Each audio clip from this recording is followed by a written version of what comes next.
Alexandra Jardin.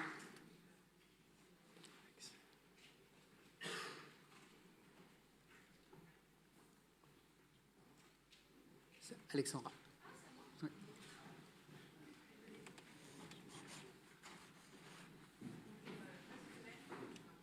Monsieur le maire, mes chers collègues, tout d'abord, c'est avec une certaine émotion, je dois vous le dire, que je m'exprime aujourd'hui pour la première fois dans cet hémicycle et j'en suis très heureuse. Je suis très heureuse notamment de pouvoir m'exprimer sur cette communication qui, comme l'a pu le dire Monsieur Laval, s'inscrit pleinement dans les engagements qui ont été portés par Emmanuel Grégoire et l'ensemble de la gauche unie pendant la campagne municipale, à savoir faire de Paris une ville plus sûre, plus belle, plus accessible et plus agréable à vivre pour tous et toutes, et ce, dans tous les quartiers de la capitale. Parce que l'espace public, ça a été dit, mais c'est le quotidien des Parisiens et des Parisiennes. C'est ce qu'ils voient chaque jour en sortant de chez eux. C'est ce qui façonne la manière dont on se déplace, dont on partage la ville et dont on vit ensemble. L'ambition de cette communication est donc claire. Améliorer concrètement la qualité de vie de tous et toutes, et ce, dans tous les quartiers de Paris. Car non, Monsieur Meunier, cette communication n'est pas décevante, elle est engageante. Elle est engageante sur la sécurité du quotidien. Car la sécurité, ce n'est pas seulement une question d'ordre public. C'est aussi pouvoir marcher sur un trottoir dégagé, traverser une rue en sécurité, circuler dans un espace public lisible, calme et bien entretenu. Le désencombrement des trottoirs, le traitement des lieux accidentogènes et la lutte contre les comportements dangereux vont donc dans ce sens. Je veux également rappeler l'importance donnée à la présence de terrain avec le renforcement de la police municipale et la création d'une brigade spécialisée contre les violences motorisées.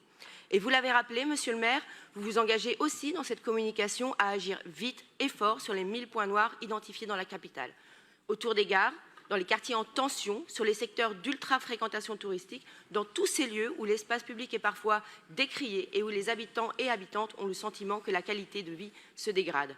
Parce qu'une ville apaisée est une ville où chacun peut trouver sa place, les familles, les personnes âgées, les personnes en situation de handicap, mais aussi les piétons comme les cyclistes. Je veux également souligner le travail qui est annoncé contre les nuisances du quotidien. Le bruit, les incivilités, les occupations anarchiques ou encore les nuisances liées au chantier. Ce sont des sujets très concrets qui peuvent profondément dégrader le confort de vie des Parisiennes et des Parisiens et sur lesquels vous vous engagez. Mais cette communication, et cela a été dit, porte aussi une ambition forte, celle du beau pour tous et toutes, partout, tout le temps. Le beau ne doit pas être réservé à quelques quartiers. Chaque Parisienne et chaque Parisien a droit à un espace public propre, harmonieux, végétalisé et agréable. Oui, Madame le Couturier, le beau est un sujet politique, parce qu'il traduit le respect que nous portons aux habitantes et aux habitants, ainsi que notre exigence de qualité de vie dans tous les quartiers de Paris. Le droit au beau, c'est le droit à des rues entretenues, des trottoirs dégagés, des espaces verts et un mobilier urbain de qualité. Et ça me semble primordial, et cela a été affirmé clairement. Ce droit au beau sera porté partout sur le territoire parisien, dans les quartiers populaires comme dans les quartiers historiques, des portes de Paris comme au cœur de la capitale.